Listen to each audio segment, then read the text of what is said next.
welcome to the Merit Makers Podcast. My name is Chris Scamra. I'll be your host. Today, in just a moment, we'll be speaking with Ray Rushing, a Ohio-based DP and cinematographer. But first, I wanted to make a quick note to our audio and video listeners. For those of you who are watching on YouTube, thanks so much for checking us out. If you have interest in coming on the show, either as a freelancer or a film or video production person, please feel free to check out the form in the description below. If you fill out that information and let me know you exist, I'd be more than happy to talk with you. For those of you who are listening on audio and joining us over Spotify or Apple Podcasts today, please feel free to also come check out the YouTube channel where you can find that link. It is only in the YouTube description. So if you do that, you'll be able to also have a shot on coming on the show. Would love to have you regardless. So without further ado, let's get into the show. Ray, thank you so much for checking us out today and coming into the studio. Yeah, Chris, thanks, man. I appreciate it. It's a great space, and it's always fun to talk about what I do. Very happy to have you, my friend. So this has been a long time coming. Over a year now or so is kind of how our relationship has gone. I'd love to be able first, before we get into the story, be able to sort of tell people what you do as a DP, director of photography. If you wouldn't mind explaining sort of not only what your job is, but where you're looking to go, what you're looking to focus on. Because for this show, the purpose of it is to bring on not only, the new guys in the field in the freelance world, but also the more experienced cinematographers, producers, directors, people who want to come on, share advice, and also take part in that same endeavor, which is get in front of the right person, build a community where other people can connect and collaborate. So if you wouldn't mind sort of just telling me a little bit about what you would love to do and also where you are currently, if you wouldn't mind. Sure, yeah. I'm a DP, director of photography, cinematographer. Those terms are sort of interchangeable. I mostly work in commercials right now and, the odd like corporate, video. That's pretty much what most of my career has been is working in commercials. As a DP, I tend to be on small to medium sized sets. So I'm responsible for lighting, camera, all of that sort of stuff, running the camera and lighting teams. And I love what I do. I think I've been a DP now full time for 7 years or so. It's hard to remember things in my old age, but I've been doing this for a minute. And so, I think where I'm at in my career, like I'm sort of full steam ahead on continuing to push for commercials and get bigger and bigger, on bigger and bigger sets for bigger and bigger brands. That's kind of the full-time focus. And then on the side, I've never really done narrative work, just the odd like short film for a friend. So I'm actually also really pushing and pursuing that. And that's a big focus. I have a couple of short films that hopefully very much like cross all the fingers will happen this year because those projects are super hard to get going. And so that's kind of the focus right now is continuing to do work at a high level, and then pushing to like get some of these personal projects. They're not my short films, I should say. They're directors that I'm in conversations with about films that they have that they want to do. So that's kind of the push, and to get some of that, get some of those more personal, I guess, more, narrative driven stories out into the world.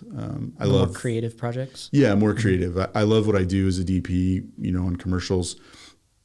There's always a new challenge. It's always exciting to like figure out lighting, figure out camera, figure out, the storytelling. Even in a commercial, you're still telling a story. And so that's always interesting, but it's so short. It's so compressed. There's often, a very narrow, lane that you're trying to stay in with the story. And so I'm interested in exploring those more creative, world of narrative filmmaking and short films. And that's kind of a big push for this year and kind of where I'm at.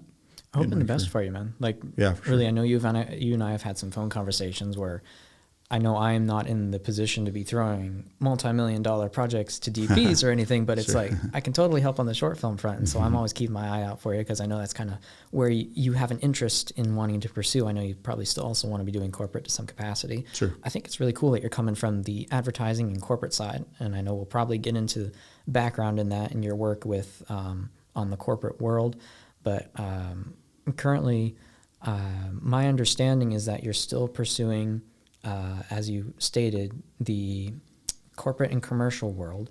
If you wouldn't mind talking about that a little bit, I'd love to hear kind of where things are there, but also maybe expand a little bit more on this narrative pursuit, because the whole point of sort of the beginning of these episodes is kind of give people an idea of where does Ray want to go initially. I know you covered it broadly, but is there anywhere it's like super specific? I know we've talked in the past a little bit about car stuff. That's kind of what I have you top of mind for nowadays on top of the short films and stuff, but anything really specific that you're like, if someone just knew that I wanted to do this and they had that job, they could send it my way. What is that, if that exists?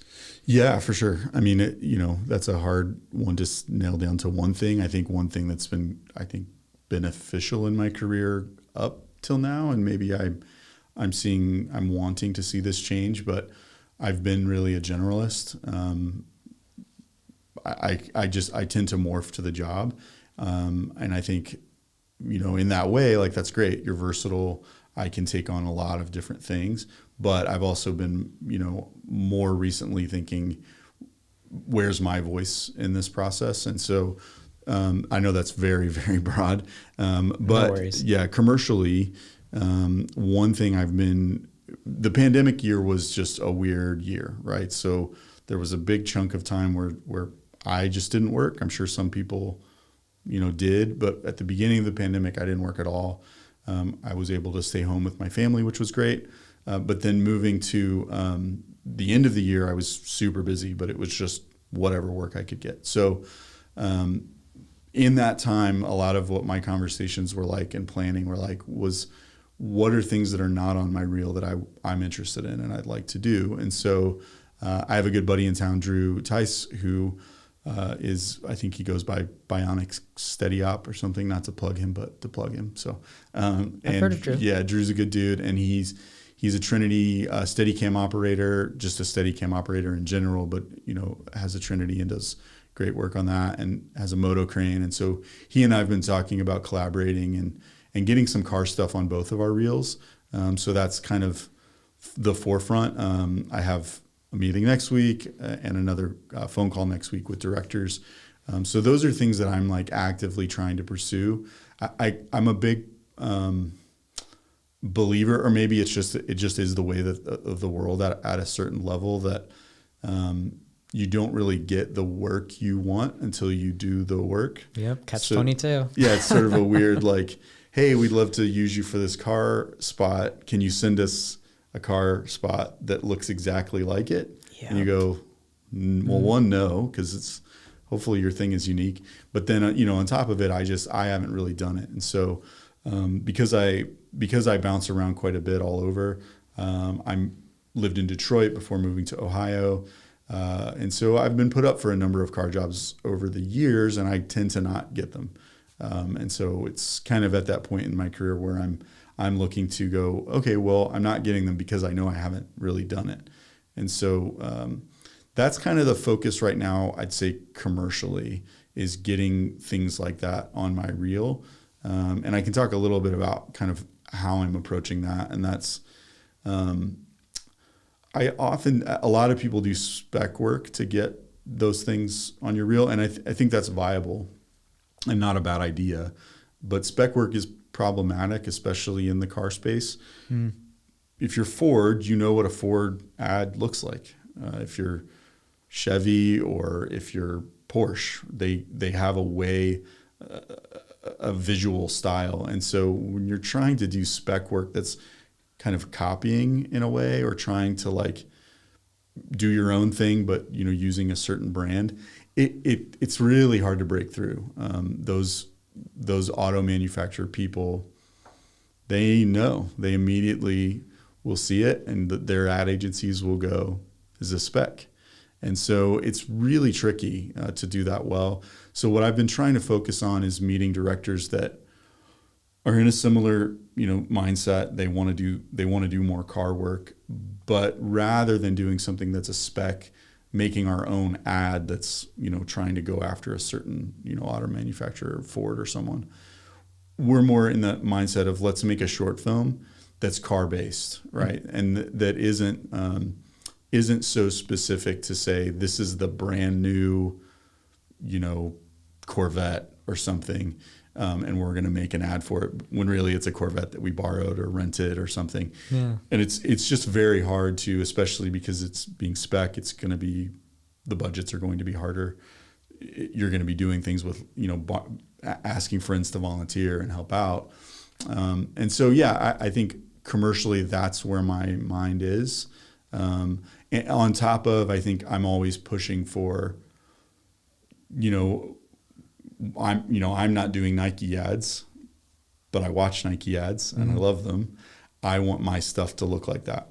For me, that's, you know, a project that would point to is I did some stuff for a boxing gym in Detroit, right? So there's like Nike and Under Armour and all these great brands that do really amazing sports specific ads. So I'm always trying to, like, I'm not on that level of getting those clients, but I do that work, right? So always trying to make my stuff, you know, look like it's on that level, pushing to always be like on that level. So yeah, commercially that's where I think that's where kind of things are at. I mean, not to go too crazy into the pandemic, because I'm sure it's obviously a thing a lot of people talk about, but last year was just survival. And I think coming out of it, I'm much more in a mindset of, okay, I survived. Like, I made it through. I just got my first vaccination. People are getting vaccinated.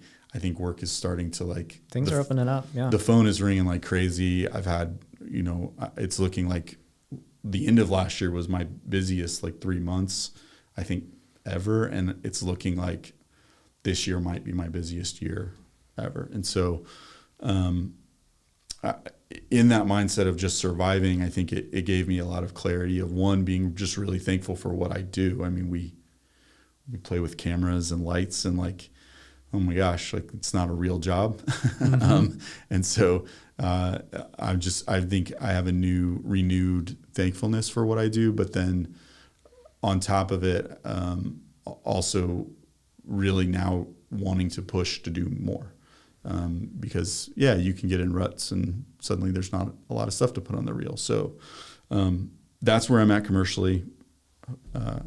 But then I've always wanted to do narrative work, but it's always kind of been very back burner, and, like, if the phone rings, cool. And they're just two very different spaces. My director friends that do commercials, most don't do narrative work. And so, and I think more so in Ohio, you know, I think that's probably a little more common if you're in a bigger market, New York or LA, but at least here in a fairly small market, you kind of end up focusing on one thing because you need to pay the bills. So I'm realizing I need to be more intentional with the narrative stuff. So I've been reaching out to people outside of my normal circles, I guess.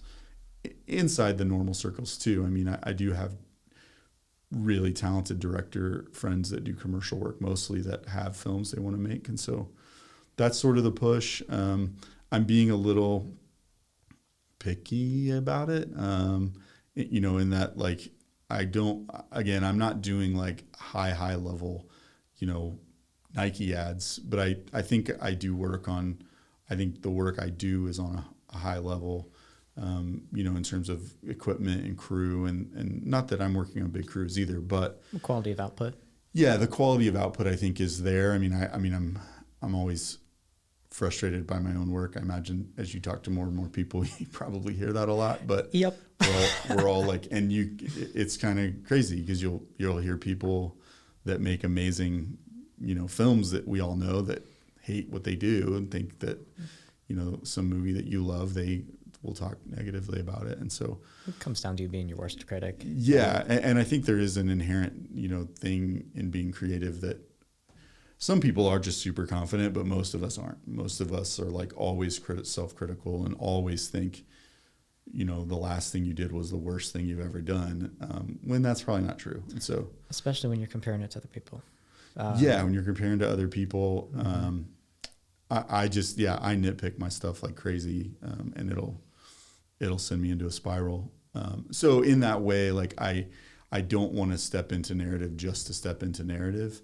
I also don't expect that I'm going to like, get a call and go, hey, how about you make a $10 million movie? Like, I understand that there's a big gap between where I would like to be in that space versus where I am.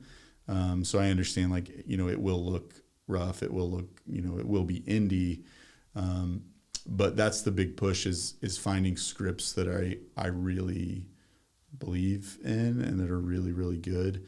And on top of that, finding directors that I think are super passionate, because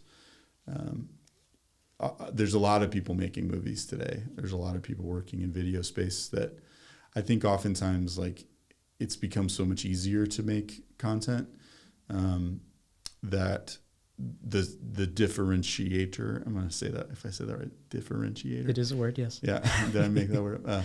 Is oftentimes just passion and work ethic. And so the difference between someone who's like, whose work is good but maybe could be better versus work I think that is excellent. Oftentimes those are people that work really, really hard and really, really dedicate themselves to what they do.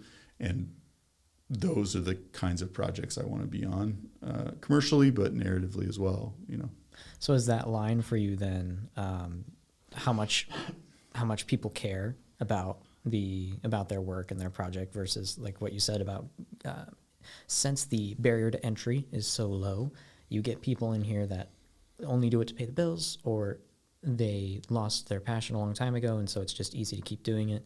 And so you run into these people that are sometimes, I would assume as well, a lot of times on the creative world, former shells of their creative selves. You're more looking for people who, like you said, are passionate, but also really care about the quality of work, who they work with, and what their work either stands for or accomplishes. Am I phrasing that right? Yeah. I mean, I would just caveat that with, like, I wouldn't like knock anyone who is like very professional and doing this as a job, because you just, and there are people I think that really, really passionately care about every single thing they make. Sometimes you can't, right? Like sometimes it's like, it's an ad, it's a commercial, and you're there to do a job professionally and at a high level. And sometimes, it's really nice when you can bring more of yourself to it and bring some passion to it. But sometimes it is a technical exercise in, this needs to be lit and look a certain way, and I need to do that.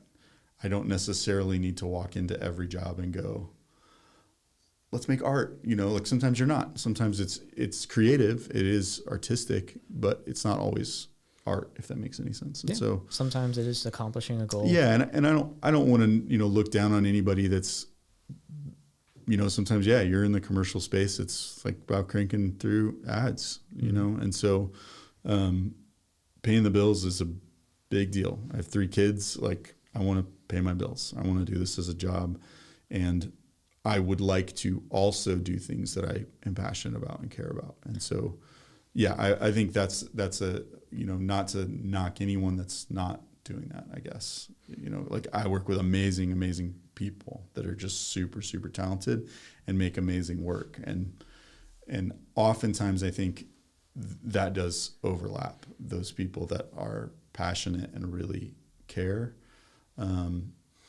But I will say, like, you do run into people that I don't know how to say it. Maybe that aren't, on one end, maybe aren't experienced and don't know like how much work it takes to do something really, really well. And then on the other end, maybe aren't as like, a conversation that comes up often between a DP and a director is like trying to get the vision of the director. Like, what is their vision for the piece you're working on? And sometimes it's just, the vision is, let's make this ad. Yeah. There's not much else to it. It's like, home, this is, have a beer at the end of the day and go home, you know? And so go through the motions. And I wouldn't, I don't want it to even come across as that negatively. It's just like, you're accomplishing a task, know, and so you just need to do it well. You need to do it professionally. I don't even want to say like go through the motions is almost like too Like, you're Yeah, I not, see what you're saying there. I you know, could like, phrase that a I don't little want better. it to be negative in that way. Like, sometimes going through the motions is really challenging. Like, it might be really technically hard to do. It doesn't mean that you're going to get to the end of the thing and go, you know, I can't wait to show all my friends this. You know, like, you might be really proud of the work, but there's a different thing that happens there. At least my friends that I know that make films, there's a difference in, like, hey, I worked on this ad. Whereas they might be a little more excited to go, oh, hey, I have this short film that's out. Like, I'd love for you to see it. You know, so it's a little bit more personal, I think. And sometimes, yeah, in like the creative and commercial space, it often isn't necessarily personal. Yeah, and that's why I asked to clarify as well, because I wanted to make sure that, you know, you weren't saying, quote unquote, I suppose, the wrong thing, or I wanted to make sure that your opinion was clear, and that's why I asked for clarification or your thoughts on the topic. There's a couple different things we have to back up quite a bit. Back to, you were talking about when comparing work. I've got a perfect example that I think kind of ties in a lot of what we were talking about back to, like, when we were talking Ford and cars and stuff, spec commercials and all that. When it comes to insecurity and all that, I can deeply relate on that level, and that's something I talk about at least a little bit on this show, and something I don't know if I should say preach or not, but something I talk about quite a bit is being okay with insecurity, and that it's like everyone thinks it's not normal. Super normal. It is, because everybody feels that way, and when you compare people to yourself, there's one person in particular, someone I've been keeping an eye on for a little bit. Shout out to Luke Holiday. He's out of Cincinnati, coming up DP. He's got a team down there that is like, I'm looking at their work. They just shot a Aston Martin commercial a little while ago, and I was talking to Luke about it over DMs a couple days ago, and he was saying, like, yeah, we didn't really get where we wanted to because it was a spec ad, and that's exactly what you were talking about. I don't know where they wanted to go specifically. I didn't ask, because that's a little bit farther in than where I've gotten relationship-wise, and you kind of got to be careful when you're talking to people. Sure. But point I'm trying to say is I respect those guys a lot, and I was like, I would love to work with them at some point. Sure. But when you talk about, like, comparing to other people in the industry, I regularly encounter people that make me as an artist or as a creative business person / freelancer feel like either I am not doing as good as I should be, or I am nowhere near that level. So how do I get there? And I think that's what insecurity does, is it helps you analyze and detect where you need to improve or how you can move forward, because it's more of like a signal than it is a negative emotion. It can serve as either. It's just a matter of how you think about it. And as a second note as well, if you have any thoughts on that, we'd love to hear it. But also, when you're coming, I think it's great that you're trying to hit the narrative world coming from the advertising area or the commercial space. And we have a mutual friend, Mark Toya, who just released his feature project. It's like a sci-fi robot thriller action film earlier, I believe late last year or early this year. I believe it was in November 2020, called Monsters of Man. And that show, honestly, I was blown away at how he did it. I'm a big fan. But what he did was he took his experience in the ad world and translated it into narrative, where he was able to take his experience with so many ads and so many pitches and so much marketing experience and make the film blow up, because he had that ability. And so I think it's cool you're coming from a similar space. And I don't want to make it seem like you two are the same person or anything, but I'm not Mark Toya. I know. And so I'm trying to be careful about that, because I don't want to hurt your feelings by saying, hey, you're not Mark, but also I'm not it's okay. You get what I'm saying. Yeah. The thing is, it's like, you could try and do something similar, at least apply what you've learned from ad space, and then kick off some really, really cool narrative stuff. And so those are two notes that I had that I wanted to touch on before we got further into stuff. So any thoughts there before we move on? No, I think that makes total sense. And I think that's there's a bit of a disconnect sometimes between in commercials, like, execution is the expectation of execution is really high. So I often will sort of say, like, when a director gives a pitch deck to a client and they win the job with that pitch deck is now a contract. I mean, it isn't, but, like, I've been on jobs where I go, somewhere in here we've derailed. I don't think what we're making right now is what we were kind of supposed to be making. And that happens. Like there's a whole lot of reasons why that happens. But the expectation is that it's very high. And so if you're hired, especially by a national brand that is a national spot, there are really high levels of expectation, which is why it can be hard to break into those jobs at every level. I can't bring an AC on a national commercial job that hasn't deep AC'd a national commercial job, right? And so that's kind of, again, that thing with like I can't get a car ad until I do a car ad. And the reasoning behind that is not that I'm not creative enough or talented enough. None of that gets factored in by an ad agency when they decide on someone to direct or DP, or when I'm hiring crew, I'm going to hire the best gaffer who's lit cars a million times. The same way that I'm going to lose the car job to a DP who's DP'd a million car jobs, because it is your creativity that matters, but there is a lot more weight on execution. And I think sometimes, or at least, I think the difference in maybe indie or like narrative, and I will say this as an outsider, so like filmmakers in that space might completely disagree with me. I think sometimes there can be a disconnect between creativity, vision, and execution, where for a lot of reasons, right? Like you don't have the budget, you don't have the cameras, you don't have the crew, you don't have the lighting. And so there's going to be sacrifices made. And I think where you have to be successful in that space.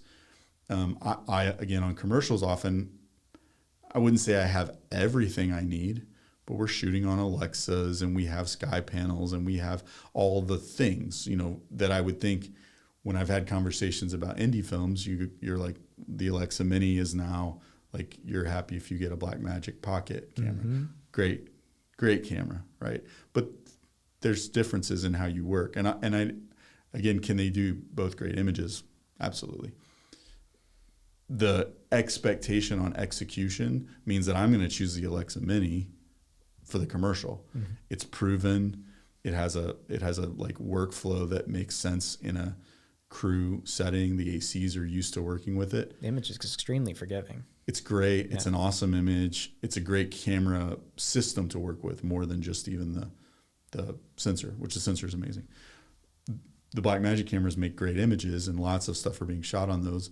But in this context of like the high level of expectation on execution, I'm maybe not going to choose that camera when there's money to spend on a nicer camera. And so I think that if you're going to do narrative well in a really low budget, way, you have to find ways around that. And I think what makes those projects really great, and as I kind of alluded to earlier, are when people are super bought in and are super into prepping and working.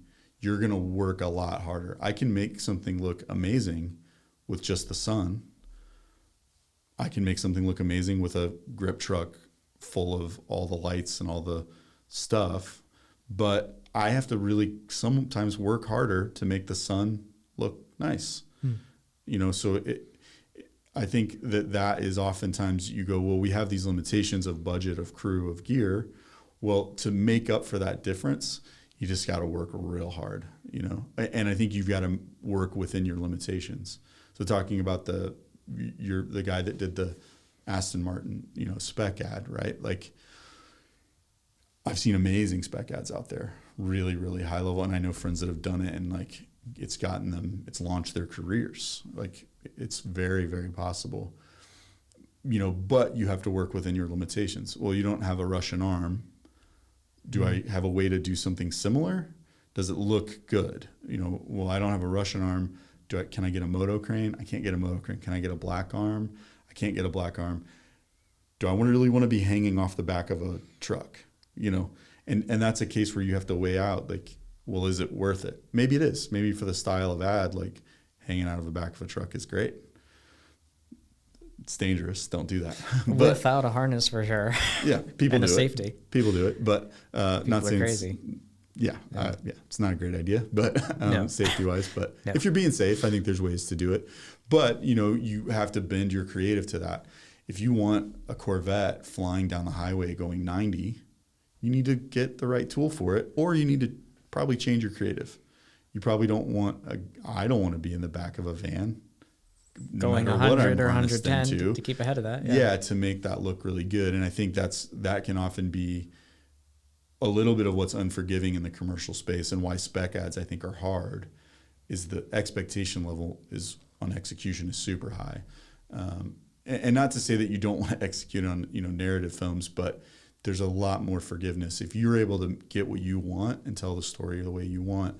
I think if you're willing to do the work, it seems like you can work with those limitations. I don't know if that even answered your question or what we were really talking about. But. Oh no, it's fine. There wasn't really a specific question there, but it was more just thoughts that I had on what you were previously saying and about your work. Yeah. Speaking of your work, normally we get into this a little earlier in the episode, but I wanted to make sure I also mention that you do have a reel for us today. Sure.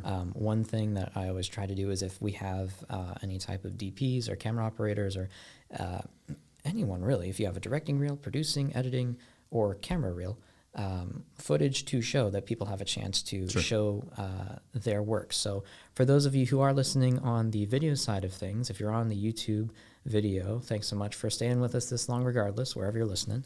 But we're going to play that now and then come back in just a second. So without further ado, we'll have your reel play. And so roll film.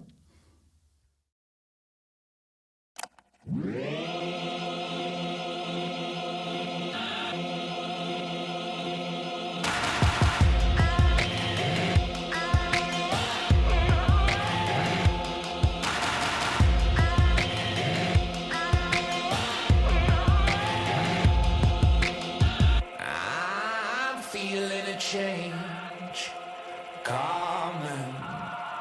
I'm feeling a change coming. Right here, I'm feeling a change. I'm feeling a change all around me. No doubt, I'm feeling a change. I'm feeling a change running down me. Now, there's change coming.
And welcome back.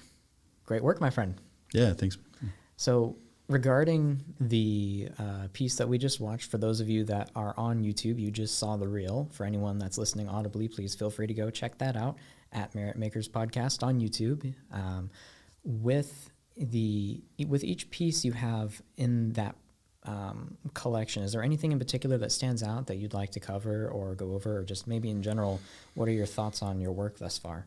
Yeah, I mean, of course, it's cliche, but like everybody hates their own work, and so it's hard to like watch my reel, even though I think there's images I'm like proud of. You know, the reel is always like a source of like stress for me, and actually I tend to not do them as much anymore, for whatever reason. As I've done this longer, fewer and fewer people even ask to see your reel, because everybody's reel is good, I guess.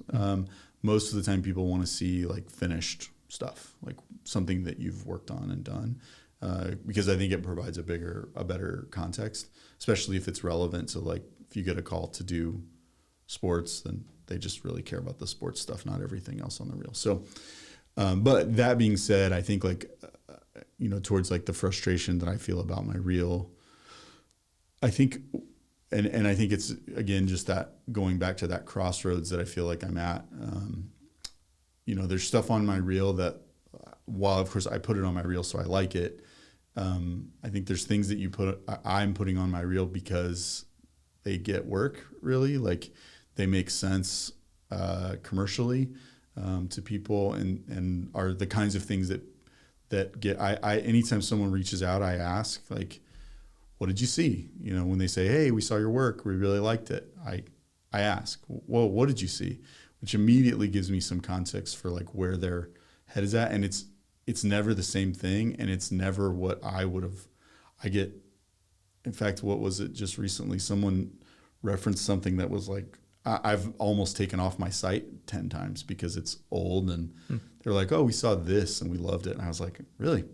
And it was like a low budget. A friend has it's actually still on my website because I just got that reference, but it was because somebody was like, we really love that. I was like, oh, I guess I should leave it up. But it's a friend of mine has a business in Detroit where they reclaim wood and just materials from buildings that are literally falling over, and they turn them into like actual products they can sell, like lamps and art and things like that. And so, I mean, I don't even remember how long ago it was that I did that.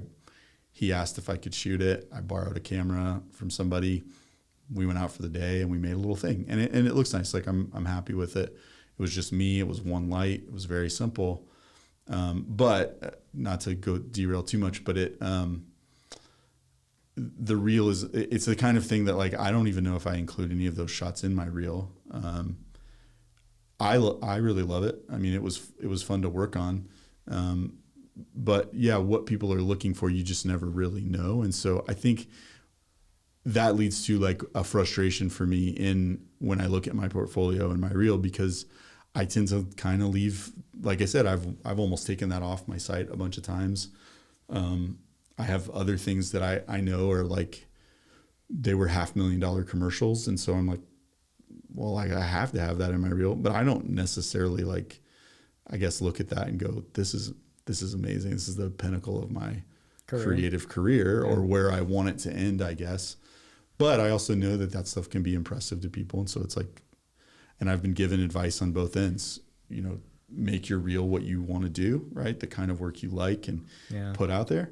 And I've also gotten and this is, I'd say I've gotten this advice more from commercially successful people who are like, no, don't, like, put the stuff out that gets you money. You're like, we're trying to pay the bills. So there's that tension, because again, I have kids, I want to pay the bills.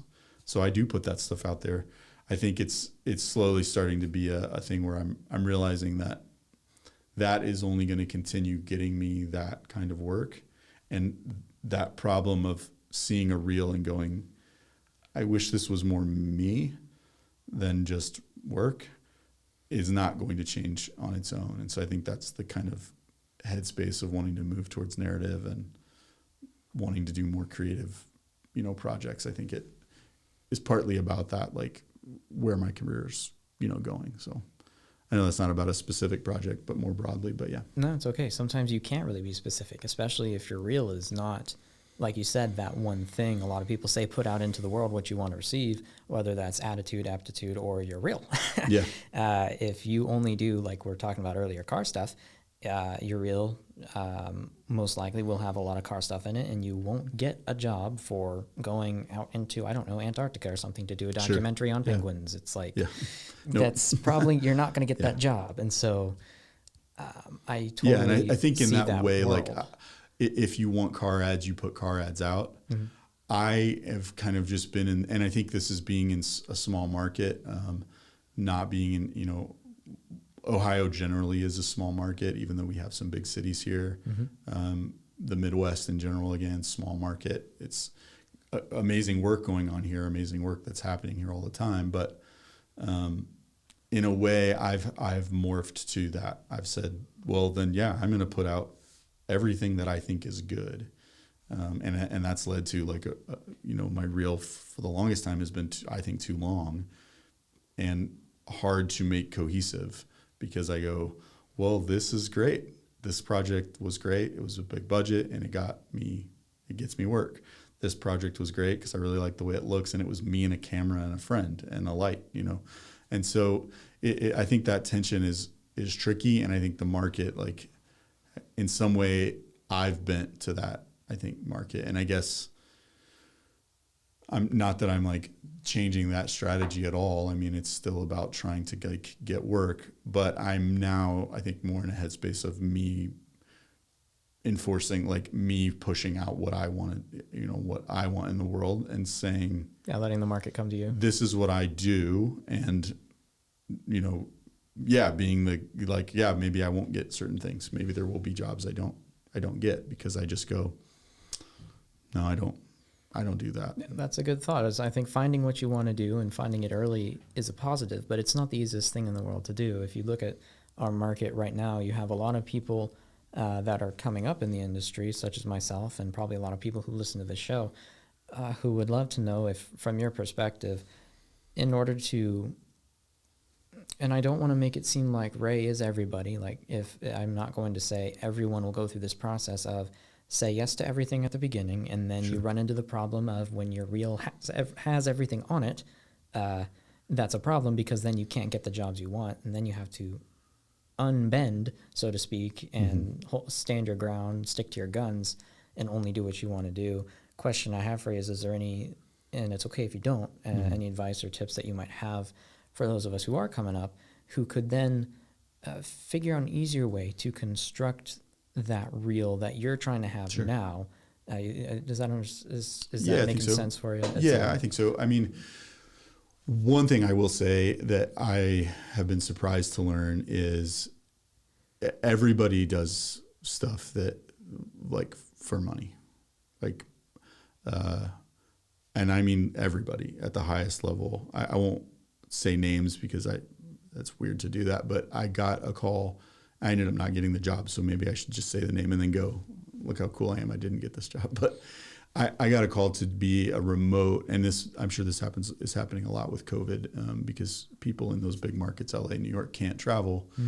I got a call to be, I don't know what they were calling me, a remote camera operator or remote DP for an ASC cinematographer who I think she won Best Picture. I don't want minimum nominated. She was nominated, yeah. Yeah. People can look that up, whatever. It's recent. So I got a call to be, I think it was remote operator for this, like, I mean, hero. Like, I mean, I was like, I don't know if I ever even found out what the job was. They just said, hey, such and such saw your work and wants you to be remote, operator because she can't travel, and that's out of necessity. Of course, I'm sure those people are doing that kind of stuff all the time right now because they have to, and they would rather just travel and go do the job themselves. It's not totally out of their choice. But that's to say that this was a commercial, very much a commercial. This was not it's not a regular wheelhouse. I think it probably is, honestly, but I imagine that person was getting paid a lot to do it. And so I say that to, add context of like, I don't expect to ever, I don't know that I'll ever get to a place where I just 100% of the time do what I want only. And the friends that I have that do like just one thing usually get frustrated by that, and go, wow, I wish, like, I'm always doing comedy. I wish I could do something more dramatic. And you're like, it's a normal thing. And so, but at the level I'm at, I don't expect that and I know plenty of like big name DPs that do commercials. You just maybe don't know that they did it. But I'm sure they got paid well. And so one, I just add that layer of like context. That doesn't ever really, I don't think, go away. But that being said, I think one, it's okay to do, what you need to do to survive. That's for sure like a thing. If you, whatever that means for you, if that means that, survive for you is living in an apartment with 10 people and having very minimal bills, and like that allows you to do more art than commercial work. Yeah, cool. Like that's great. If you have a family and kids and you need to pay the rent, like do that. Because if I don't do that, I don't get to do the narrative films. Like those things are no longer an option, because I'm going to be working at a retail store or something, like to make I'm going to be working at Starbucks or something to make ends meet. And then suddenly I'm going to go, I can't shoot. I can't, a director calls and goes, hey, we saw something. We want you to do this film. I'm like, I work at the mall, or something. It's like nothing against people doing what they need to do. Being able to stay in the industry, I think, is super, super, super, super important, regardless of within some, reasons. There's things that if you just absolutely like, that's not for me, then you don't do it. But where was I going with that? So in terms of like growing your reel, or growing your, I think there's also a world where you grow your role, right? If like, I want to be a gaffer, I want to be an AC, your reel matters, but less so. It's your technical skill, that matters, and honestly, experience level. I've never met an AC who, if I was working with them on their first time being a first AC, that they're going to be as good as somebody who's been an AC for 10 years. Mm-hmm. Experience and time doing something in those cases like really matters. I think there is, and it's different for everybody, but there is a moment where so many people now do so many things. You shoot, you edit, you direct, you're lighting, you're doing whatever the project needs. And that's great. Like that, I think that's a great way for people to come up and get a lot of experience. And I think it's going to be interesting how those careers morph over the next 10 years. I don't know that I shouldn't say that. It is a sustainable career for a lot of people to be the one-man band. I have friends that do it really well and love it. Same here. And that's great. If you can figure out how to make money, like I think that's a trap that oftentimes I see a lot of people doing that and not charging enough.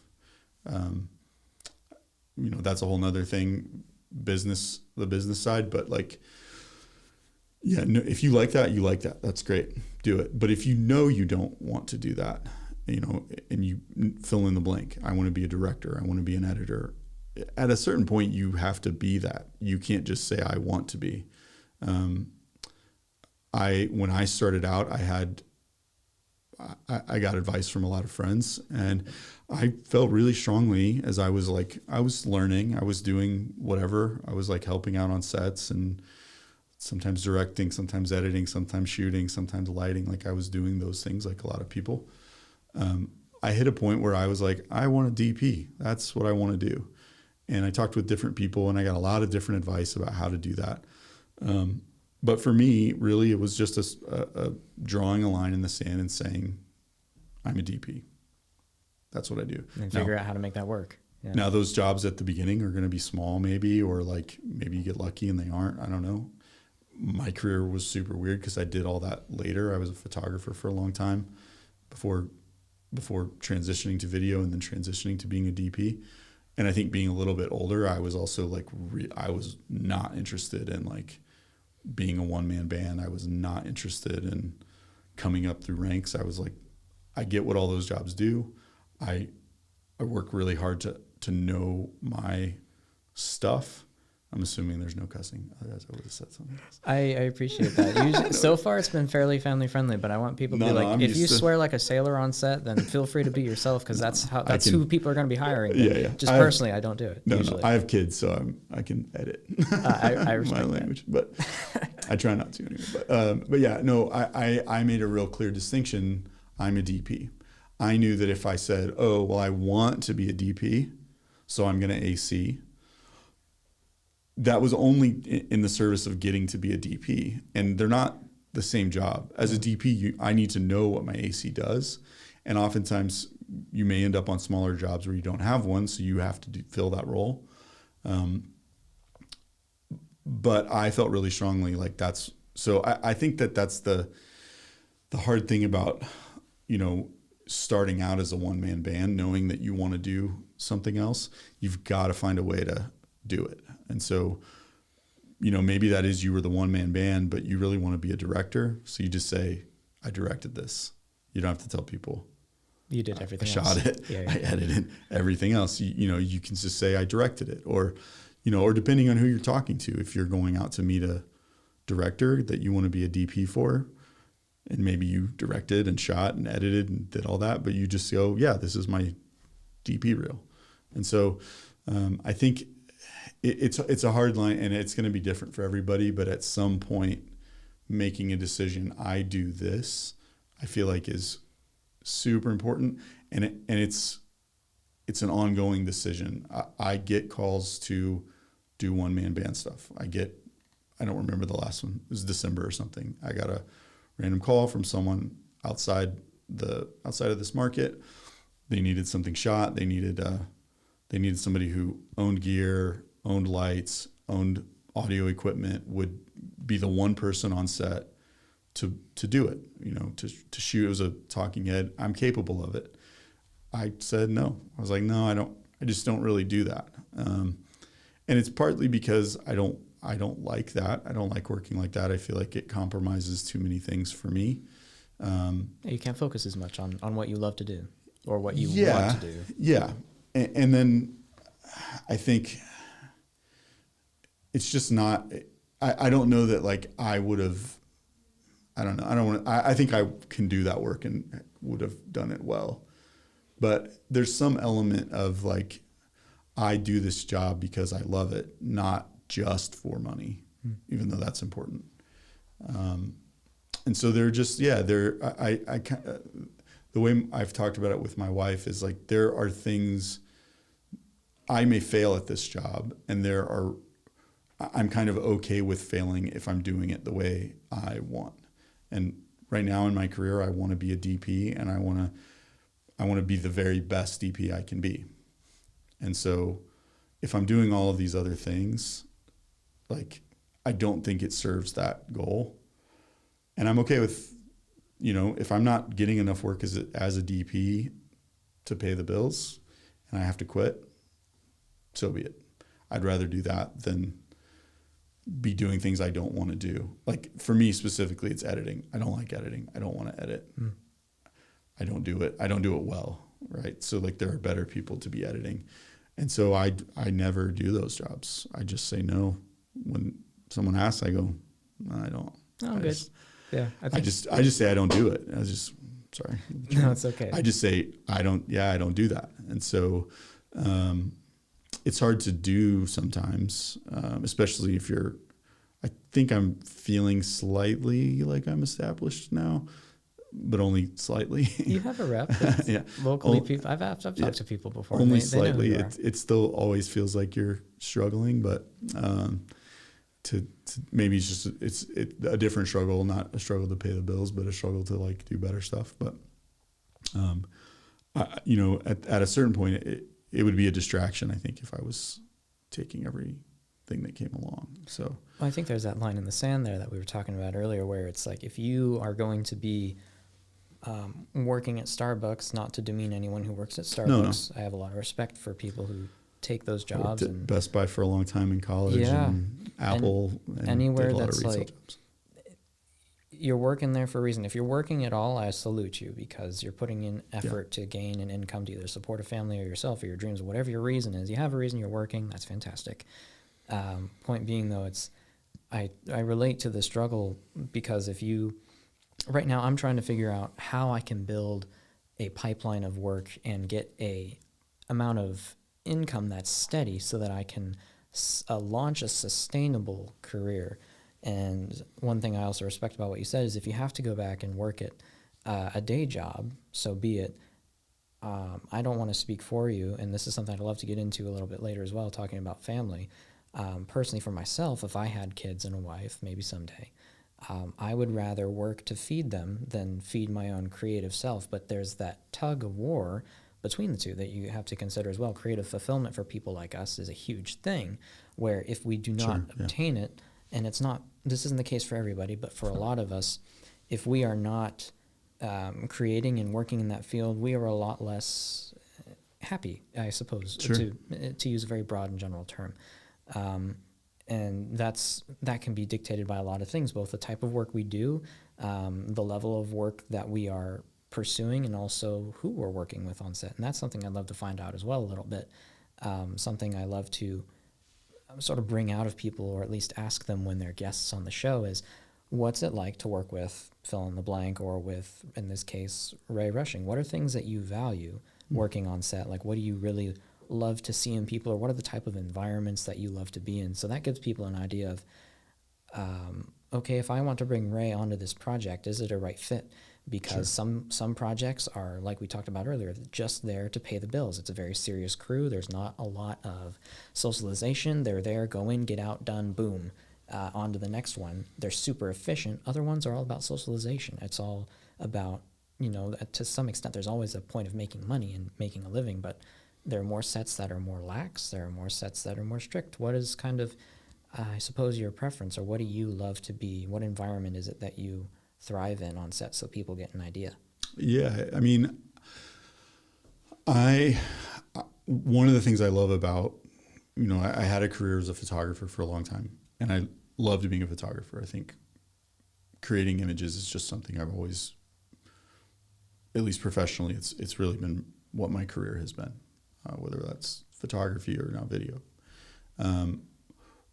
I think one of the things that really drew me to transitioning to video was the team collaboration aspect. So as a photographer, occasionally I would hire an assistant. Occasionally I would hire a second person to shoot with me or something. Because this was like early days out of college. I was doing weddings and just anything to pay the bills at all. Just it was kind of mind blowing to me that I was working, and my job, very much air quotes, was using a camera. Like, I didn't grow up around that kind of thing. So I think I love the collaborative team aspect. And I think that goes back to when I say, like, not wanting to do really one-man band stuff. I get kind of depressed. Like, if I'm out, like, lugging all the gear, setting everything up, doing it all by myself, I kind of go like, well, this isn't why I want to do this. So I think for me, I mean, every job is a little different, but like, for the most part, I'm in a bunch of different cities, but I have kind of the same people I work with in all those places. It's much, much, much more about relationship rather than, I guess I tend to not be on you're talking about the socialization side of things. I tend to not be on sets that are just dry, like, that are just like, get the work done, shoot it, do it, move on. Like, I'm mostly there I love the community aspect of it. And so when I'm meeting new people, it's, of course, like, I want to work with people that are super, skilled at what they do. And I'm always assessing if I do meet a lot of, like, young folks that are, coming up. I always want to know what do they do now? What do they want to do? There is always that divide. And there's a skill level assessment that like at a certain threshold it matters, right? But especially for critical things like someone who's going to pull focus for me, I'm probably not going to bring you on set and you've never pulled focus from a wireless with a monitor, from a nucleus at least. And even then, like, it's not a snobbery thing, but it's like there's a certain level of skill because those jobs especially are very technical. No, of course not. People understand. So there's if it's just like, oh, hey, I want to be an AC. Awesome. What kind of stuff have you AC'd? Well, just my own stuff. I do my own shoots. Okay. Like, have you worked with a WC4? Do you use Preston's? Like you get into those sorts of things. Have you worked with the Alexa Mini? Have you done this? Have you done that? And if those things haven't really happened, like I might love you to death as a person, but I'm not going to be like, hey, let me trust you to pull focus for me yet. Right? Yeah, maybe. Yeah, it'll happen with work. And so, but yeah, for me, the set is really, a lot of it is about relationship. And I will say, like, and I make those decisions all the time because I work with different ACs. I absolutely choose ACs sometimes that are not the most skilled ACs.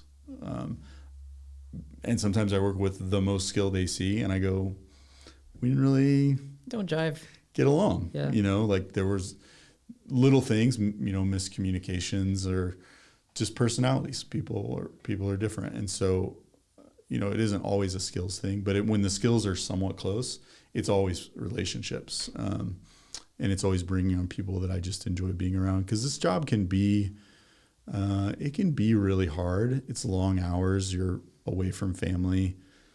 You're on a 12-hour day. And if you're on a 12-hour day and you're working your butt off and the person next to you, you're like, kind of don't really like them, and whatever. It's, you can do work with, I think I've worked with a lot of different personalities and like, I tend to get along with a lot of people. But that being said, like I think that's what matters probably. Not the most, but it's really up there for me. I don't know if that. Yeah, attitude and aptitude are what I look for is in addition to skill. If I'm going to be hiring someone, I do want to know I want to know that they know how to do the job. If I'm going to be bringing someone onto a shoot, I will make sure that they know what their job is, even if it comes down to sitting down with them individually, whether that's over Zoom or in person pre-COVID, and just make sure that, you're comfortable and that you have experience. I'm more in a position where I am working with the younger gen where we're not as experienced and it's tougher to build a team that way.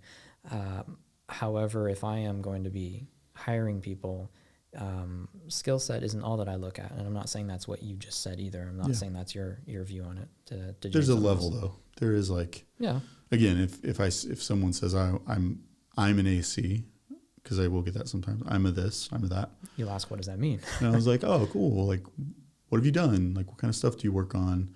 And it's almost like we were talking about spec stuff earlier. The car companies know that that's not a real ad for Ford or whatever. They know. In the same way, I usually know right away when I meet someone and I go, oh, what do you do? And if they're confident, they say, I'm a gaffer. I'm like, oh, cool. Like, what kind of stuff do you work on? I can, just with a few questions, usually really tell someone's like experience level. And, oftentimes when you're starting out, I think that's abnormal for people to say, I do this. Like, I'm an AC.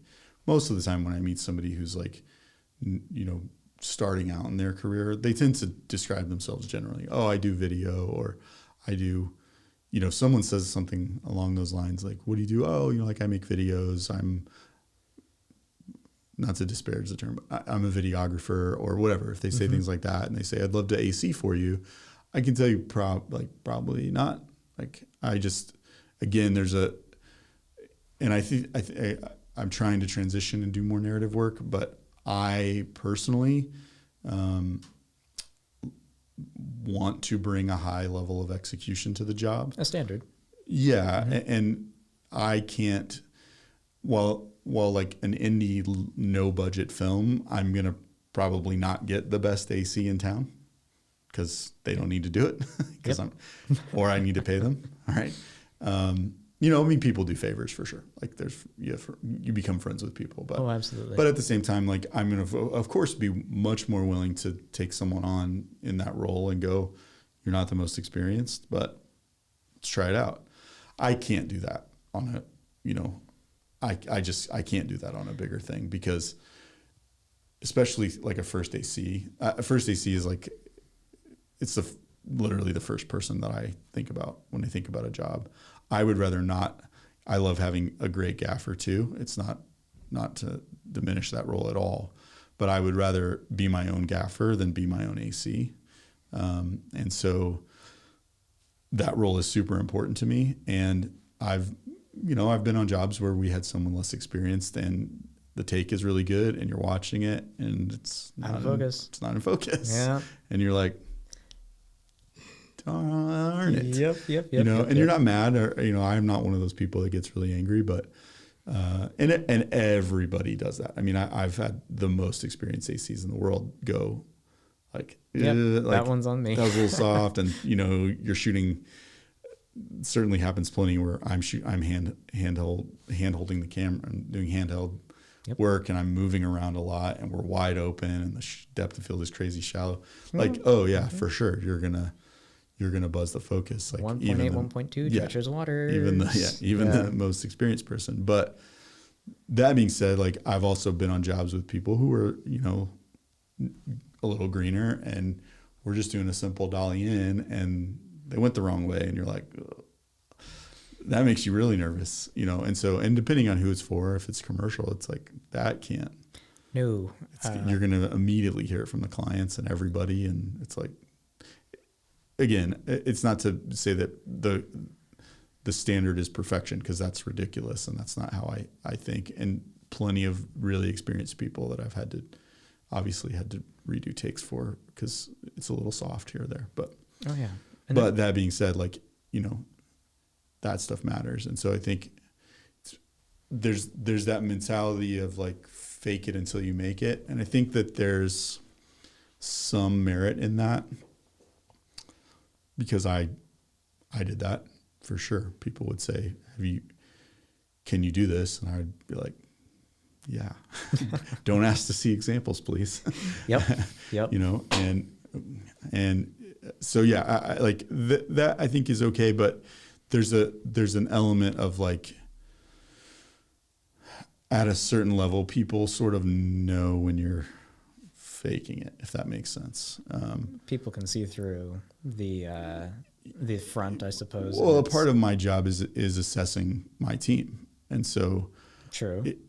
If I got a call tomorrow to go shoot in Chicago, well, let's name a city I've never shot in, San Francisco. Okay.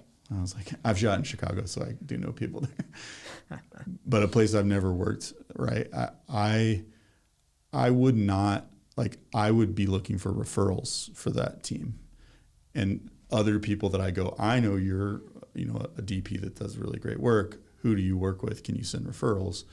I'm not going to, and then I'm going to assess those people and go, and sometimes you end up with people that aren't as experienced and you have to kind of help them along. And that's okay. But I do occasionally get like, and I think locally, and I don't want to discourage anyone from doing this, but people that will reach out and say like, hey, can I come on set? I'd love to do this or that. Can you come on set? Absolutely. If I can find a place for you, sure. I'd love to AC for you. I want to get into ACing. Probably not. Right. Like, so there's a difference in like that. Like I can't let you fake it until you make it on this. Well, because what they're ACing is your work. And I think that's what a lot of people misunderstand when it comes to DPs in the AC relationship. There has to be such a strong bond of trust, and you have to know if you're going, like you said, handheld, or if you're on a steady rig, easy rig or steady cam, if you're moving, it takes a little while to develop that relationship with the AC where they know, okay, Ray's going to step here next. It takes a lot of time to The develop. great AC will like be able to predict yeah. and what you want, because once they get used to your style of shooting, they can already know where the camera's going to be before it goes, and they can prep that. But the more important thing there, which I already touched on a tiny bit, is that it's, as a DP, you have a brand and a reputation. And so if you are on a client shoot, if it's corporate or even high-end narrative, or if any type of stakes are on the line, you want to bring on someone who will not, to put it not so nicely, screw it up. Yeah, and I would say to have that trust. That, like, at least my mentality as I'm, starting to navigate or get into the waters of narrative work, like, I would say the stakes are always high. And like, I've had a few friends that have, in their evolution of their career, have decided to get into like Steadicam work. Well, of course, at first, like, one, they're not great at it. They're learning. Same with any role. But it's on you to overcome those limitations of experience. So I'm throwing this out there. If you told me I want to be an AC, I'd be like, cool, great. And, hey, Ray, could you bring me on a job as an AC? Well, I'm, up front, it's probably going to be like, maybe I'll think about like a place where I could use you. But I would love to see that, like, on Instagram or something, every day I see you pulling focus. You're it's easy to get in good relationships with like rental shops.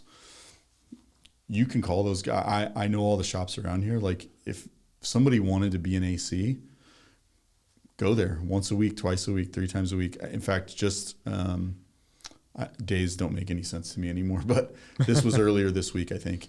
A friend of mine, I mentioned Drew, has a moto crane, and that's newish for him, and he's super skilled at it and all that. But like, he's also adding crew to it. And one of the roles, and I've been learning personally, is how to operate the wheels. Yes. Right. And that's not easy to do. And I've had conversations with people about shooting things, and they say, like, can you, for different jobs, not even car stuff, like, do you know how to run wheels? And I usually say, not really. Like, I've done it.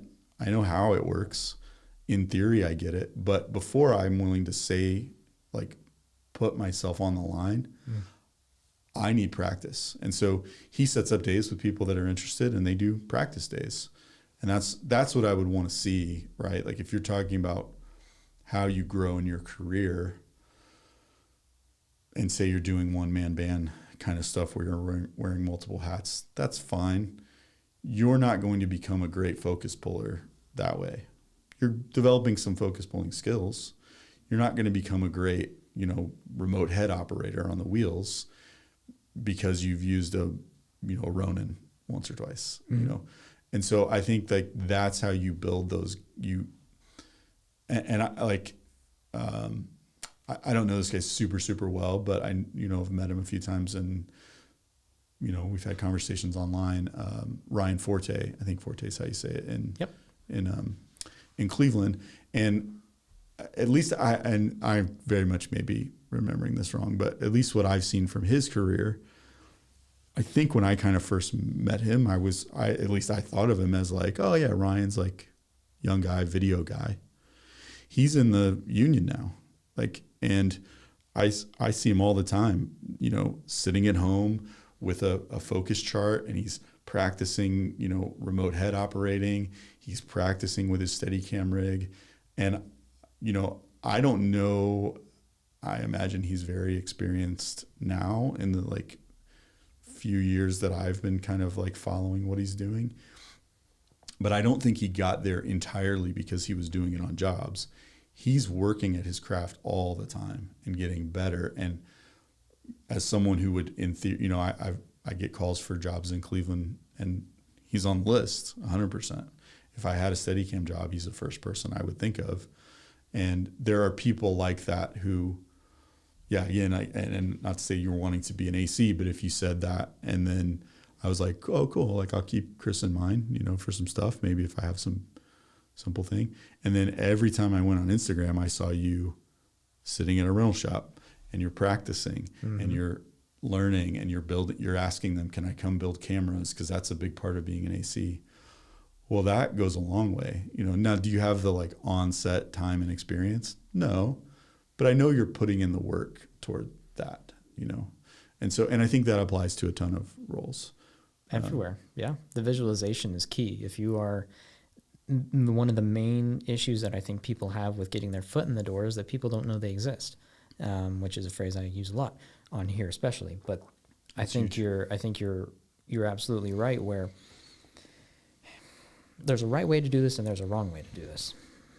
And it depends on what your standards are between right and wrong. But the general one is, if you are actually honestly putting the work in and doing all of the quote unquote right things to build your skill set, like you're saying, go to the rental houses, build those relationships, hop on sets where maybe, you're not getting the rate you want, or maybe there's no rate at all, but you're getting to work with that piece of kit, and you get the BTS photographer to take some photos of you that then put out into the world or on your resume or on your website that show you actually have touched it before. Yeah. Or you can end up creating a piece that then demonstrates your craft. That is one of the many right ways to go about it. Whereas a wrong way would be, hey pal, I'm only a PA on this set, but can you take a photo of me by the camera and I'm going to pretend like I'm operating? And then you send that to somebody. You get on. Yes, me too. A few times this year actually. And then you get onto set. You get hired for a project because someone saw that photo. Yeah. And you're in between a rock and a hard place, because you got your reputation on the line, which wasn't there to begin with. Well, and now you're going to be even worse trouble, because you went in and you were basically being dishonest. Is what it comes down to. Well, you have to be able to execute, and so and going to the like fake it until you make it, like that's okay if you're putting in the work. Then you're not really, you're faking it in that, like, I haven't been on a ton of sets, or I haven't shot a ton of things, like that. But you also aren't faking it in that, like, you've put in some effort and some work. And again, there's a huge difference, and people can tell. If, I keep saying this, I'm going to end up making you be an AC, but I'd be happy to AC for you at any time. I will go along with what you said earlier and make that claim of, yes, I do AC. And if you need to ask me what I've done, I can show you and I can tell you. But if somebody who's starting out, comes and tells me they want to AC for me, and I just am in a pinch and I go, oh, none of my normal folks are available. And I say, yeah, sure, come and do it for me. And I've seen them posting, fake photos, right? That they get on set and they grab the thing and they take a picture, and then they get on set, and I've actually had this happen. I don't know, it was like a low budget project years ago where somebody was like, no, I can do it, and I was like, oh sure, and they couldn't. They couldn't, and you can tell really quickly, and that's just, I don't know, it's so much worse than even doing a bad job. It's like your reputation. That person might take away from that job and like realize they need to get better and go work really, really hard and become a great, skilled craftsperson at their role. I'm probably never hiring them again. Right. Because in my mind, I'm like, you kind of like lied to me. You kind of lied. You kind of told me you could do something, and then I brought you there and you didn't. And so, and not only like your reputation is so, and that's where I think are you really faking it, or are you putting in the work to get opportunities? And the work can happen not on set. Like I said, again, as an AC, or like watching, Ryan from a distance online and seeing him at home with wheels practicing. Well, I go, oh, well, like, I think he can, I feel like he's putting in the work. And so I would, have some level of trust, because I've had plenty of jobs like that where someone asks you to do something that you've never done before. Yeah.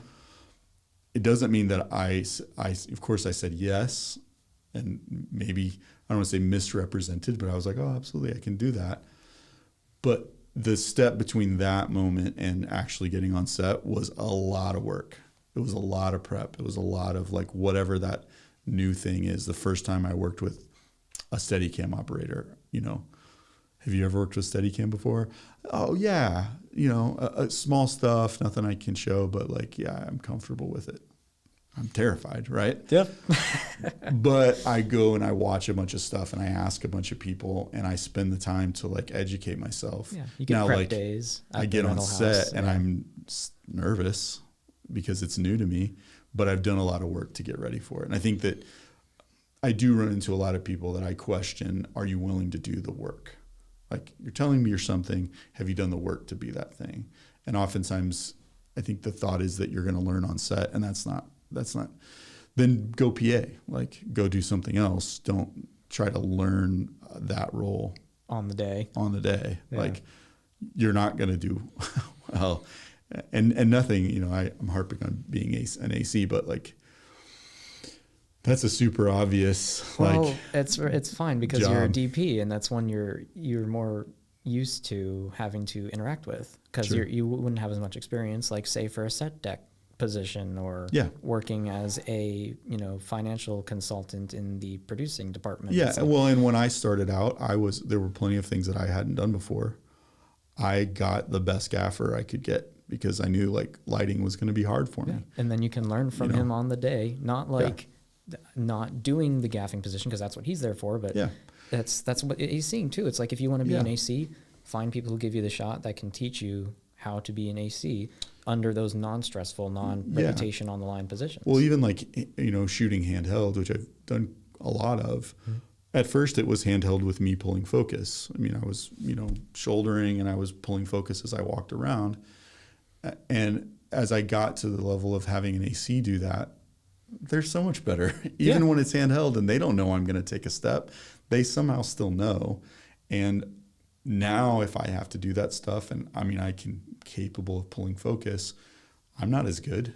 I would rather have the person who's great at it do it. And so, I think there's a fake it till you make it, but there's like, you've got to do the work. You've got to put in the effort, you know, and that's across the board. And I imagine, I know I always ask this, and I'm sure everybody in the industry does. If someone says, I'm an editor, send me what you've edited. Mm-hmm. I'm a colorist, send me stuff you've colored. I'm a gaffer, what are some things you've lit? Like, and the same's true for me. You know, I'm a DP. Oh, send me, I just got a call for a, you know, decently sized job next week. First thing was, send me, you know, some of your work.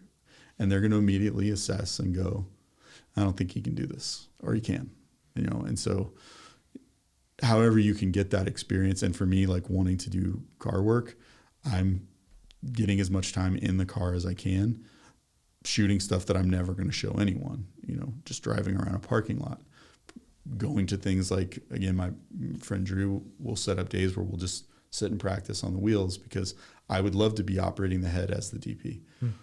I don't feel comfortable right now doing that. If I landed a car job, I would hire someone to do that, because I'm not, talk about, you know, another place where you're going to see the inexperience is if the crane moves this way and you pan the wrong way and you go, well, dang it. Let's hope the client wasn't watching the monitors. I totally get that. Because that stuff matters. So, I think all in all, it comes down to trust, and both in yourself in those positions. And if you don't feel confident enough, find the right person to do the job. And I think that's kind of what you're trying to drive home here is, if you are in a situation where you need to have someone that, if you're in a situation where you are on a job where your reputation is on the line and stakes are high, which is almost every shoot that I think you take on, because like you said earlier, you can be selective, you're going to want someone who you know can do it. And so I think there's nothing wrong with that. And I really appreciate that you communicate that to people when they approach you and say, hey, I want AC for you. I haven't been every person that's asked you, hey, can I AC or do this job for you? but it's good to know that you have that mindset. You talked about earlier about how you started. I did want to make sure we get into backstory a little bit. If there's anything we haven't talked about or covered that you wanted to talk about, we can certainly do that now. But one thing before we move off of that, I would add to the whole like coming up, thing. I think, and I struggle with this still, keeping in mind that it takes time, right? Because people reach out to me and say, "Hey, I'd love to work with you. I'd love to AC," right? It doesn't mean that I'm like, just because I may not hire that person right away, it doesn't mean that I won't. And I've had that happen plenty of times where I've reached out to directors and I'm like, oh gosh, I guess like they must hate me or they didn't like my work. It's been feel that. 3 or 4 years. We've never worked together. And then they call out of the blue, seemingly, or I just happen to shoot them a message and, things take time. They take a lot longer, I think, often than we think. And sometimes things happen overnight and that's cool. But I just would add that to people that are starting out. If you have a path you want to go down, it oftentimes takes like a lot of work, a ton of work, and it takes time. It just doesn't happen overnight. Yeah. But yeah, sorry, I just want to put that out there. No, it's all good. And that's always good to hear from a, please don't think I'm calling you old, but senior standpoint. No, I'm old. I feel old. From someone who's been in the industry now for a bit and is, you got a wife and kids, and it's like, to some people, that's making it. Not everybody can get there. And so I have plenty of friends who are like, yeah, if I could just support my family doing this, that'd be my definition of happy. They're not super competitive or want to go places. They just want to make a living doing what they love. Sure. But point being as well is that having, like I said, having that mindset of it takes time. People forget that if you're in my shoes, that you're in high school, you're in college, you're in your early to mid 20s, or maybe a little bit older. There are people who have been in this business still that have been doing it longer than you've been alive. And it's not as easy to remember when you have social media hitting you from all sides and you see your friends out on set all the time and you're stuck, it's quote unquote, stuck at home. Not to reference COVID, but more so just if you don't have a project on your plate, it can get really, really frustrating. And people get upset, myself included. I'm there very regularly. And so that's part of the reason why I wanted to make this show as well, is to remind people that, hey, insecurity is normal. Hey, inexperience. No one starts knowing everything. You come into the world not knowing nothing. And so it's like normal. And so speaking of like coming into the world, you don't have to go back into like, well, it started when I was born, but like what's kind of your backstory here? I'd love to catch people up and sort of maybe if you have any insight, stuff that you've learned along the way or anything you'd love to share. I'm not going to ask you to go super deep or personal if you don't want to, but if you're able to sort of communicate how you got started and kind of, I think it would be interesting to hear, since we've talked about it a little bit, what you wanted to do when you started out. I would assume, and it's never really safe to assume, but maybe you didn't really want to be a DP at the start, or maybe you had no idea. Maybe you did. I don't know. So that's why I'm asking. Well, my voice cracked. I'm maybe not as old as I thought you were. It's all good. No, I won't go all the way back, but I did as a kid. I loved movies, like a lot of people that do this.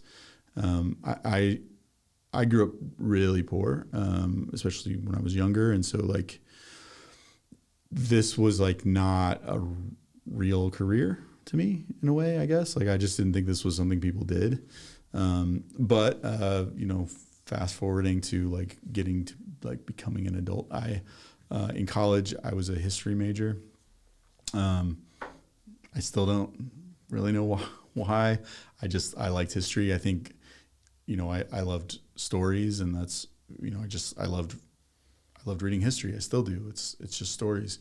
But at the end of college, I a little bit like started to go like, well, what am I planning to do with this degree and like a career, and had counselors asking and like, are you planning to teach, which is what most people do. And it was weird that I was like, well, no, I don't want to do any of those things. was like, why are you getting this degree? Yeah, my parents would probably love to hear that. Hopefully. Yeah. I'll make sure to send them the episode. Yeah. They're like, oh, thanks a lot for going to college and spending all that money. But, and we didn't have a lot, but they definitely, made college happen for me. And I'm super thankful for that. But towards the end of school, I took a few photography classes. There was a program at my college, and I had always kind of liked that stuff. I just didn't know that it was really a thing. And this was, I am older, so this was like pre-digital photography, which doesn't seem like that was ever a time, but it was pre-digital photography. So it was all film, and it was like art, and I loved it. I was just creating, and for the first time I think ever, I was just being asked to create. And all the projects were art-based and creative. So really fell in love. And then at graduation, I started working for some local photographers and friends who were, had graduated before me or whatever.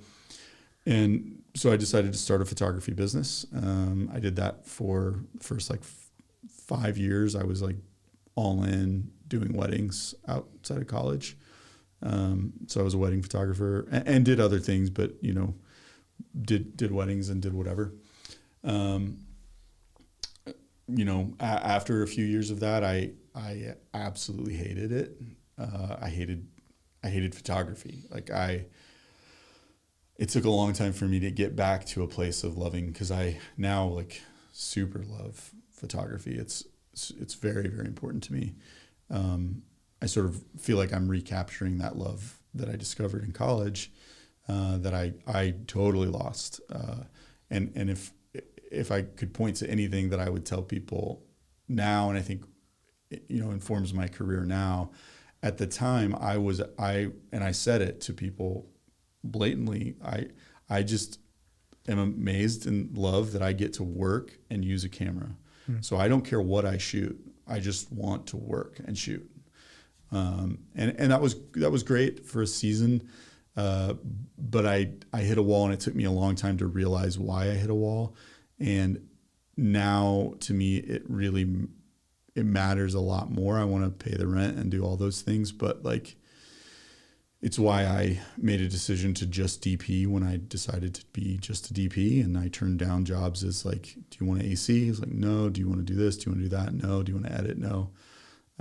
Because I think the lesson I learned from those days was really that just doing anything to work, and that works for a lot of people. I'm not knocking it, but I couldn't do it anymore. And it led me down to a place where I really hated being a photographer, and I wouldn't touch my camera unless someone was hiring me.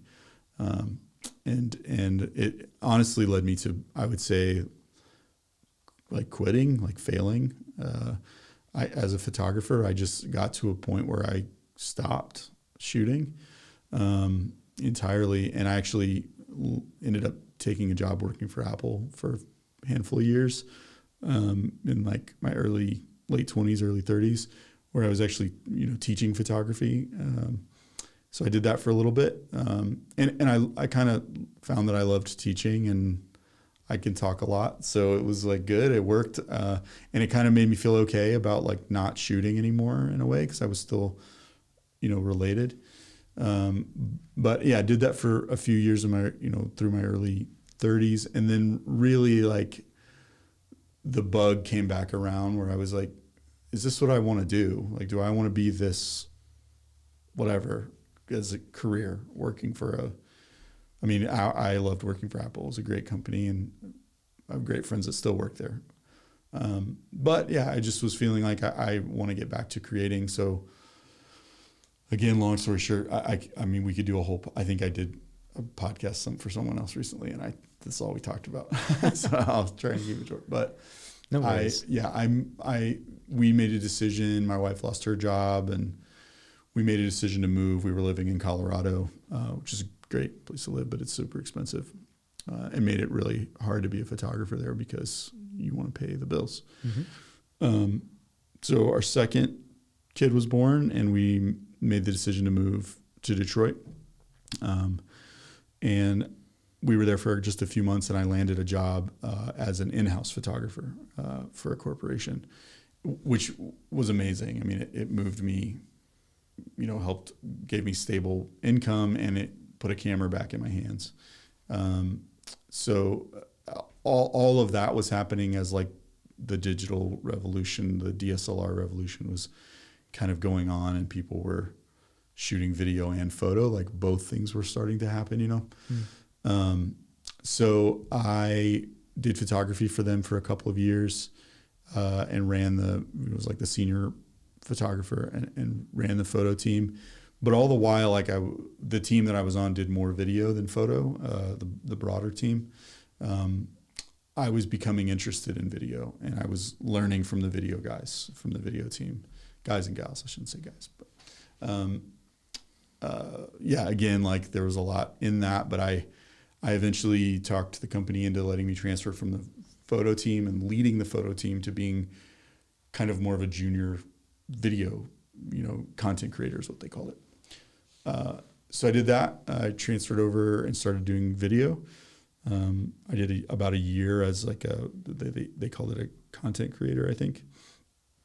Shooting, editing, directing, whatever. Yep. Running sound, like whatever. Internal. Yeah, it was this internal video team, and we were doing really good work, but I was certainly on the junior, I think, end of things, but now in my still, I think it was still early 30s, but more mid 30s, and so I learned as much as I could from those guys. There were just that team, everybody, the producers, the directors, the editors, they were all so skilled and so talented, and really helped me level up in what I was doing, but gave me I think a safe place to learn, but also make decisions about what I liked.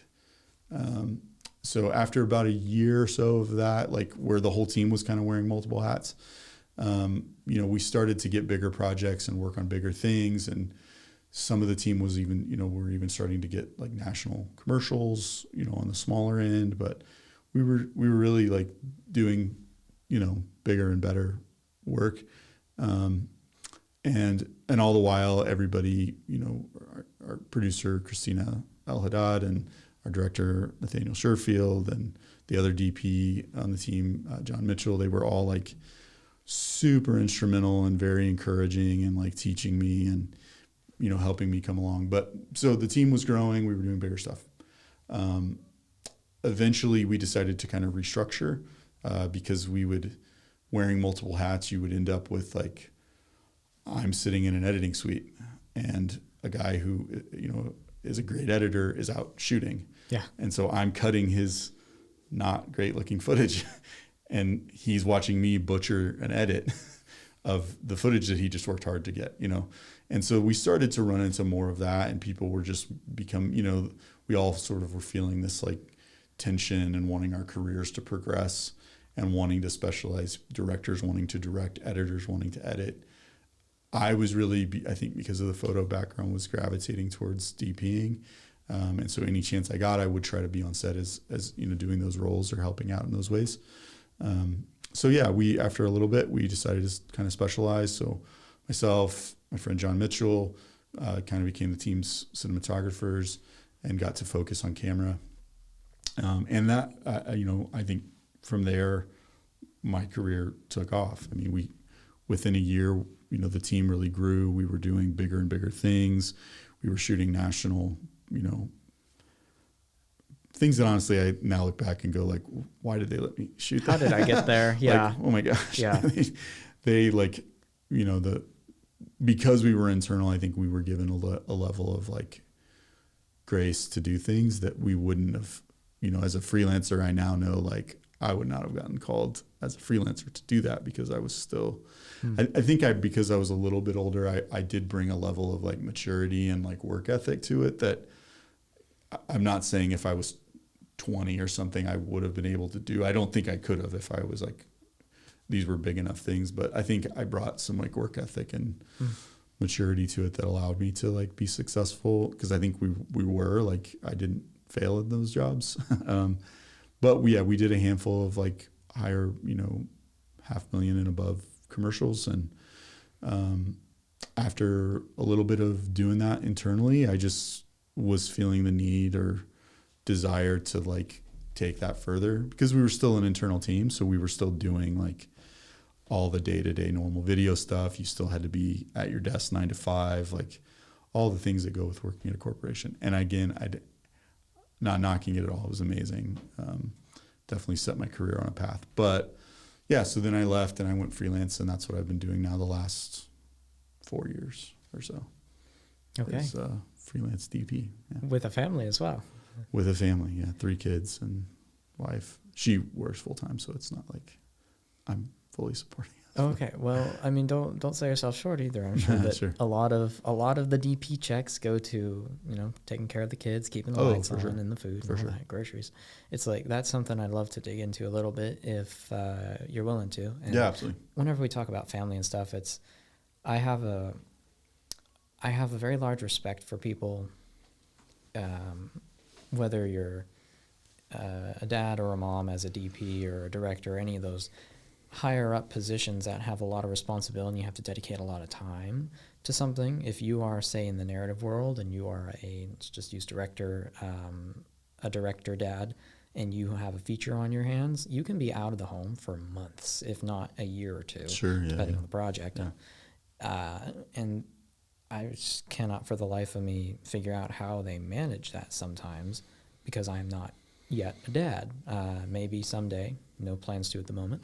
Sure. Sure. But if you wouldn't mind, I'd love to hear a little bit about how family is going. What do you value when it comes to your work versus family life balance? I suppose it almost sounds cliche to bring up, but work-life balance for a lot of people in our field is not the easiest thing to do. No, it's really So hard. Yeah. Would love to hear any your take on that. Yeah, I mean, it is really hard. And I guess it's obviously going to be different for everybody in every family, and you have to navigate it for yourself. But, I think of myself as a dad first. That is like who I am. I don't, it is the most important thing to me, is being a good dad. And not to get too personal, but like I grew up with, I didn't know my dad.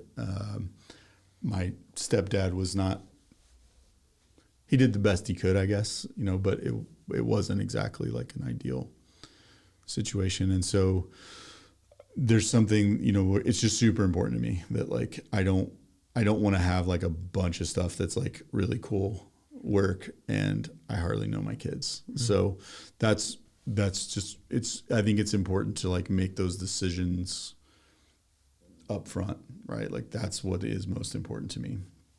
And so that it doesn't mean that I don't work and I'm not away, because I definitely am. I think, you also have to come to an understanding. First, it was between my wife and I that like, this is what this looks like, especially when I left.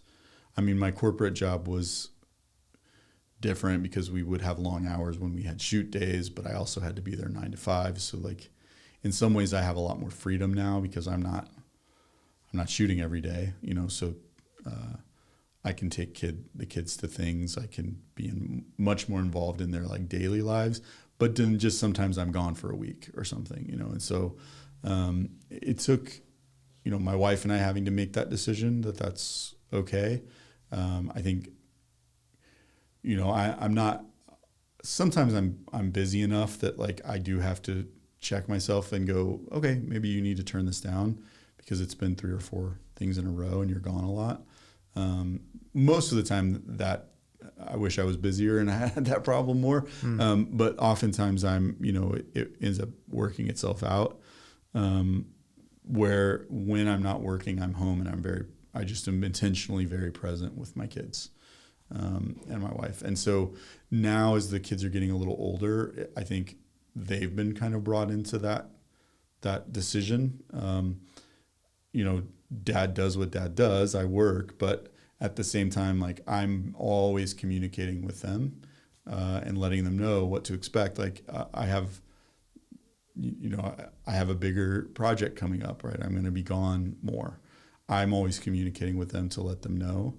And then I'm also, when I'm home, I'm just super intentional with them that, like, you know, today's a day that I'm not shooting. I'm here doing the podcast. And so, like, I talked with you about scheduling it so that I could take the kids to school this morning and I'll pick them up. They won't ever know that I was here. Yeah. And so I try and orient my life around, you know, family life making sense. So when a new director wants to have a meeting, I'm just up front and I say, like, can we do it between these hours on these days? Because my kids have soccer that day and I don't want to miss that stuff if I don't have to. And sometimes you do, but so yeah, those things, I think being intentional, having everyone on board, and then constantly checking that. I'm not in the narrative world, so I haven't had to experience that where I'm gone for 30 straight days on a shoot or 2 months or something. Yeah. That'll be a whole new experience. But I think we as a family have a process where it's like, well, Dad's going to do a movie. And I think this goes into that as well. I think I'm a better parent when I'm doing work that I'm engaged with, right? So if I get too many, because I still do, you know, the occasional job where it's just a one-man band sort of thing. Like that does come up, you know, or I'm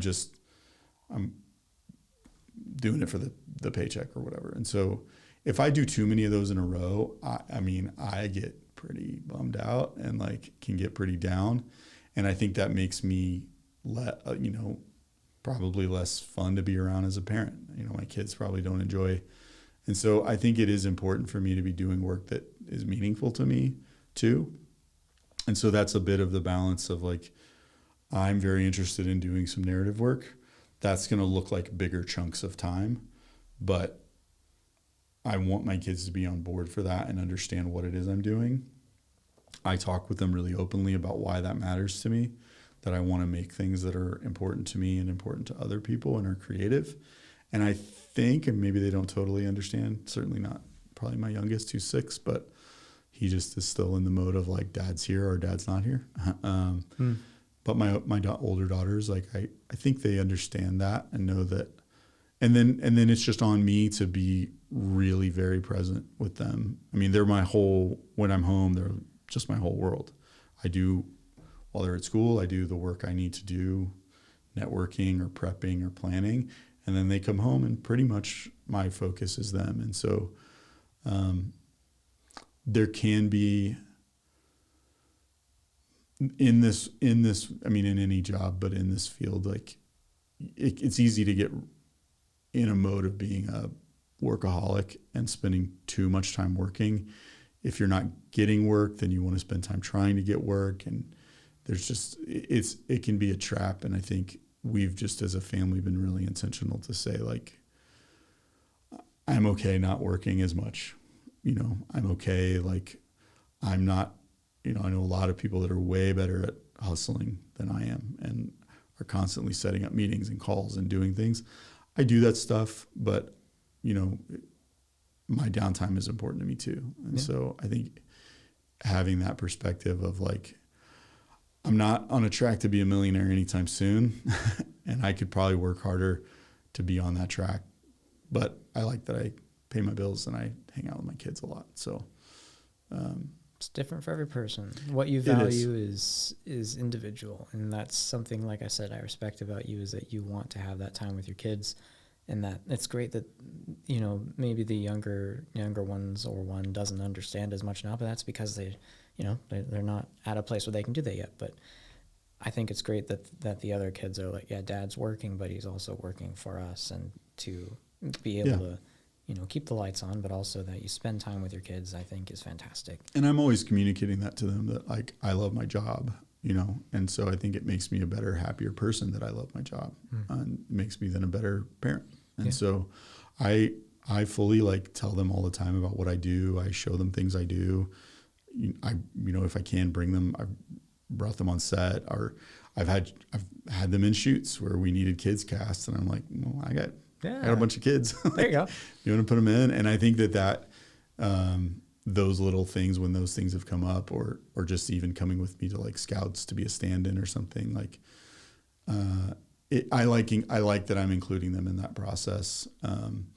And and we have a weekly movie night. We spend, times, I think I try to share my world with them to some degree. So, and I think as they get older, in some ways it gets harder, but it also gets easier. Like, I was just listening to, I don't know if you've listened to the Good podcast. It's just called Good, I think. Nope. It's another filmmaking podcast. Definitely, like, highly recommend it. I'll look into it. Yeah, it's good. I'm sure they hear that joke all the time. But but the two guys, Jared Hogan and Christian Schultz, are directors, and I think this was yesterday, I was listening to their podcast, and they were talking with a couple of guys who just finished their first feature, or it's coming out soon or something.